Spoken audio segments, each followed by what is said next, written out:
let's dive right in at the quarterback position. Who belongs number 1 overall in your 2023 rookie drafts? Already, I am going different from the consensus. I'm going with CJ Stroud, who went number 2 overall to the Texans, but he is my number 1 ranked rookie quarterback in 2023 drafts. Right now, the ECR QB3, number 1. Let's talk about why. I believe he's the best pure passer of this class. He can carve up defenses with touch, pacing, ball speed, smooth delivery, clean footwork, incredibly accurate. All those things you look for in your quarterback, he does them perfectly. Solid size at 6'3", good athleticism, and that's what I really like about him. He doesn't always maximize this escapability right now. We don't see a ton of rushing, but he has all the athleticism in the world to really carve into that. He doesn't have the cannon arm either, but man, can he drop those passes into tight windows. He's not scared to do it, and this was fully on display. Again, that cannon arm, that great touch when he chucked 85 touchdowns across his past 2 seasons. That broke Drew Brees' record for most of all time. He had that masterpiece against Georgia. This is where I really fell in love. 348 yards, 4 touchdowns, running more often in that game. I loved everything I saw. Now, landing spot-wise, I dig it. I know it doesn't seem amazing on paper, but I love the 49ers passing game coordinator, now the offensive coordinator there. Very friendly quarterback offense there. They also like to do a lot of rollouts, a lot of schemes. Maybe that's where we see that untapped rushing potential really get dug into. The weapons seem lackluster. Robert Woods, Nico Collins, Dalton Schultz, the vets here, John Mechie maybe coming into his own. I also really like Tank Dell and Xavier Hutchinson, the 2 rookies they added there. So I actually don't think this landing spot is nearly as bad as people think. I think the line is much, much better. Huge investments all around. So I think this is a good landing spot, a high floor, given the arm, given the prototypical quarterback strengths, with an untapped ceiling potential if he does finally go into this. So especially in super flex leagues, I think CJ Stroud's a can't miss. You're going to have multiple years of quality passing as they continue to build up this offense. So number 2 for me is Bryce Young, the first overall pick of the 2023 draft. He might be the best quarterback in here in terms of many skills we'll dive into, but he's not my preferred fantasy guy. Let's dig into some of the positives, negatives, and what I think of this fit. With these positives, Nick Saban, his coach, described Young as a point guard. He does have some basketball experience, and that translated really well with that vision, the spatial awareness, the instincts, all there. The best in this class, no doubt about it. He's a quick-minded player. He processes things really, really well. Some GMs actually labeled him a genius. We saw that brand new test. He tested incredible. That's why Stroud actually ended up falling out of one potentially, is that S2 test. Bryce Young was incredible at that. He's a great improviser when things break down. He handles pressure well, and he's deadly accurate. Similar shot, not a cannon arm, but man, can he put that ball exactly where he wants it and ultimately set single-season Bama records. 4,872 yards, 47 touchdowns this last year. Finished number 2 in career passing and touchdowns there with 8,356 yards and 80 touchdowns overall. Of course, the negative is quite obvious. The size, generously listed at 5'10". He will be the shortest quarterback when he steps on the field this season. 368 quarterbacks have played in the NFL since 2000, and only 9 have been shorter than 6 feet, and only 3 current quarterbacks are under that measure, with Russell Wilson, Kyler Murray, and Bears backup PJ Walker. Bryce Young's smaller than all of them, 190 pounds. My ass. This guy is tiny. He could be frail, undersized, maybe making him more susceptible to injury. He played all the games at his career in Alabama, again, with that elite escapability, but he doesn't run. He's smaller than Kyler, doesn't run nearly as much. So he could run, but doesn't do it nearly as often. He often gets comped to Drew Brees for the great arm, but undersized ability. That would obviously be an amazing ceiling. Talking about the landing spot, similar to CJ Stroud, the weapons don't seem great. Adam Thielen, DJ Chark, now new rookie Jonathan Mingo, who I do really love, we'll talk about later, but I do love Frank Reich, a bright overall offensive mind. He's pass happy. 4 of his 8 seasons in Indianapolis were top 10 in pass attempts. He was top 2 in yards and TDs when he had a great quarterback in Andrew Luck. So I really, really like that spot overall. I just don't fully love the size, the risk there, and the weapons do make me a bit nervous with Bryce Young, knocking him down to 2. Now, this is the highest upside player in this entire class, Anthony Richardson, and he goes to the Colts, my favorite landing spot for any rookie. In fact, if I'm talking about a single quarterback league, not Superflex Dynasty League, which are the majority of them, I want a sure thing in Superflex. You can't really miss when you have to start 2 quarterbacks. You want someone you know is going to be in there. Anthony Richardson, so raw, but so freakish, could end up fizzling out more than any of these guys, but could also blow up far higher than anybody, especially for fantasy. Let's talk about those reasons. 6'4", 244 pounds, and a 4.43 40.5-inch vertical.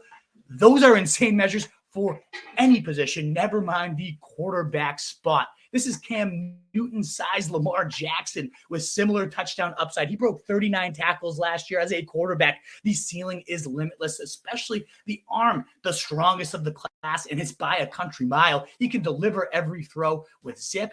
But the key at quarterback is accuracy, accuracy, accuracy. He only completed 53.8% of his throws, was particularly rough in the short and intermediate games, scattershot tendencies, lackluster field vision.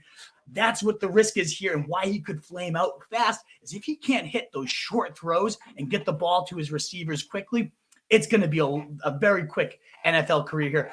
But the landing spot is absolutely pristine. He's got a good skill position group. You got Michael Pittman and Alec Pierce, a very exciting sophomore, and now new rookie Josh Downs, a slot maestro. Great weapons cabinet. Plus, of course, Jonathan Taylor forming the perfect RPO partner. Shane Steichen, also from the Eagles, the perfect coordinator to be here. He maximized Hurts's mobility for so long. He developed Justin Herbert throughout his rookie year. In fact, you look at it, 2020 Justin Herbert, rookie QB records for touchdown passes, 31, and passing yards per game, 289, averaging nearly 23 fantasy points per game. The best season he's ever had in his entire career was while Shane Steichen was the QB coach. He then goes over to the Eagles. Jalen Hurts ranks tied with Patrick Mahomes behind only Josh Allen in fantasy points per game across those last 2 seasons. If anybody's going to squeeze the best out of Anthony Richardson, it is Shane Steichen. This is definitely the best spot. So again, if it's a single QB league, I like biting the bullet, taking that risk on, because you can make that ground up much easier. If he fizzles out in your dynasty league and it's 1 QB, so be it. You can find somebody else. There'll be more available. 2 QB leagues, it's a little bit tougher to absorb that risk. Depends on your risk tolerance, though, because if you can handle that, especially if you have 2 pretty solid signal callers for right now, and you can take that bridge year or 2, see what Richardson is, there's no higher ceiling in this class at any position, including quarterback. Cam Newton, more speed. I absolutely love the player, and again, would have him number 1 in single QB leagues. Superflex is the only reason he's down at number 3. After that, big teardrop in my rankings, which again, you can find over at rotostreetjournal.com. Rookie rankings are up for all of these positions, so everything we talk about, you can find them on over there. Will Levis is my number 4 quarterback, the 4th quarterback drafted in this class. He goes to the Titans, and I actually love that landing spot. Maybe not for the short term, but long term is a great nurturing environment and a great team to be a part of. He has all those tools you look for: size, arm, impressive athleticism, picking up yards after contact as a runner, all last year. He's tough. He's competitive. They love him as a leader throughout his college career. One of the biggest praises you'd hear about him. He can get in his own head. You see some forced inaccurate throws at times when it gets tight there, but the landing spot, as I mentioned, a great place to blossom in a functional organization, a functional head coach like Mike Vrabel. The line is solid and got even better when you add first rounder Peter Skonorski to there. The wide receiver corps, not much to write home about. Traylon Burks, Nick Westbrook-Ikhine, Chris Moore. It's ugly. So that is the downside here, but it is, again, a nice environment. Hopefully they can continue to add weapons around Will Levis over the next year. You're not going to get much early on, but I do think this is a good spot dynasty-wise. Last quarterback worth talking about is Hendon Hooker. There's easy red flags to spot here. My number 5 quarterback, he's 25. That's the same age as Tua, who's now in his 4th year in the league. He suffered a torn ACL in November 2022. He's largely a system QB, a beautiful system nonetheless over there at Tennessee. Tons of play action, tons of great designs that got receivers wide open. Still, there's a lot to love about Hendon Hooker. He was the Heisman favorite before his ACL tear, wildly productive throughout his college career, 105 total touchdowns, 11,057 yards of total offense. Damn, he could get it done in every single way. Smooth thrower, great on the move, awesome with rollouts and boots. Love all that. He can make all the throws from any angles. He had a near 70% completion percentage well averaging 9.5 yards per attempt. That's amazing. He's good under pressure as well. And I do love this landing spot long term with the Lions. Now, obviously not a year one guy. And I do think it's very important to track what is going on with Jared Goff's contract. They're apparently interested in extending him the next 3 years. That could wipe out Hendon Hooker's even long-term upside here. It might not be till his next contract, and then he'd be almost 30 by the time he's getting his second gig in the NFL. So something to worth monitoring. Is he going to be behind Jared Goff for 3 more years, even longer than that? But if he could take over, you got ASB, you got weapons galore, Jamar Gibbs, a great offensive line there with the Lions, tons of upside if he does take over. The only other quarterback worth mentioning before we turn our attention to running backs is Stetson Bennett. Obviously, insane things at Georgia last year, winning the national title. Undersized, old, not a great arm, but man, the Rams must have saw something, making him the 6th quarterback off the board. And we got a hobbled Stafford. Who knows how he's going to come back? Anybody learning under McVay, under the great arm of Stafford, I believe is worth a last-round flyer in super flex leagues. You're not drafting him in 1 QB dynasty leagues. There's no point to having him there. But if you play super flex and you have some patience, you have a deep bench, he could be a really good stash. What is up, you fantasy wolf? Thanks so much for tuning in. If you haven't already, share your thoughts in the comments, check out some more videos, and join the newest Wolfpack by subscribing below.